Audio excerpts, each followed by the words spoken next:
First, we're gonna grab all the way on the outside of that bow. We're gonna turn it over so the hair is facing up, and we're just gonna grab the bottom here, so we're not touching any of the hair.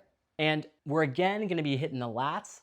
This is a very intense lat stretch that will also get up into our necks and our T-spine. So it's a bit more of a full body stretch than the ones we were doing standing up.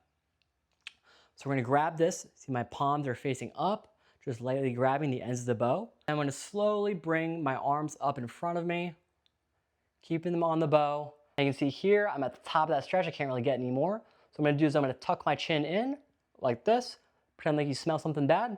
And then we're just going to lean back, look up, and finish that stretch all the way. Make sure when you're doing this that your pinkies aren't slipping off the bow. Only go as far as you can while keeping your palms facing up, meaning your pinkies stay on the bow. And now we've got one last one. This is just to get the wrist and the forearm muscles moving. Grab your bow like you would if you're gonna play, right? And then all we're gonna do is we're gonna take our thumb and put it under the frog, just so we have a better grip on the bow. Now we're gonna start in this position here. We're gonna have our hands, we're gonna have our elbow on our thigh.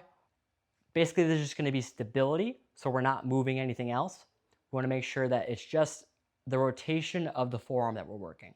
So all we're gonna do is from this position, we're gonna slowly control a nice smooth motion, rotating all the way over, going as far as you can without taking your arm off that leg. See, I can get to about there before, I could get further, but I have to do this, right? So we wanna keep this locked in and just focus on this one area, nice and slow. And I might start off a little bit creaky, but we're just gonna slowly work out those kinks, and you can do about 5 reps of that. Nice and slow. And you can do that on both sides. It's not only for your bow hand. Having that rotation is helpful either way. Now, if you're not a gym rat like me and the bow feels like a little bit heavy for doing that whole motion, what you can use, you can just grab a little bit higher up on the bow, being careful not to touch the hairs, but this will make it a little bit lighter for that rotation. All right, guys, now you're warmed up to play. You can go into your regular techniques. Again, don't try to apply all of these. Pick the ones you like, use those. Once you get bored of them, switch to something else. Keep exploring. We just want to open up as much range of motion as possible because that's more options.